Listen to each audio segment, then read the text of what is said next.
من مدينة ليفربول البريطانية أضاءت فنانتنا اليوم سماء الفن التشكيلي بلوحاتها اللي بتنبض بالتاريخ والحضارة اليمنية. حديثنا مع الأديبة والفنانة التشكيلية شادية محمد حمود سرحان، صاحبة المعرض الفني الذي احتفى بخط المسند والآثار اليمنية، وصاحبة الكتاب العودة إلى أرض الجنتين. ما كان شيء جديد علي من أنا صغيرة وأنا أحب أرسم. طيب خلينا نعرف منك كيف كان تفاعل الزوار مع المعرض في ليفربول؟ كلهم يعني اتفقوا على كلمة: احنا ما حضرنا معرض رسم، احنا حضرنا حصة تاريخ.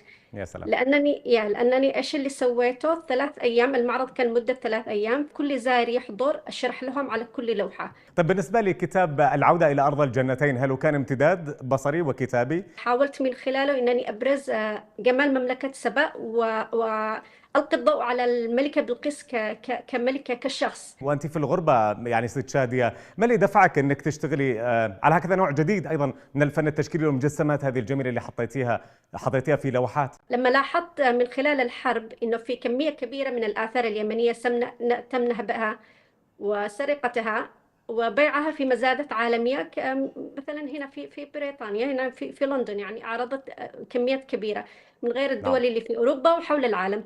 فهذا أثر في شخصيتي أو في نفسي بشكل فظيع. يعني حاولت أبحث، تحولت بعدين جت الفكرة أنني أسوي معرض.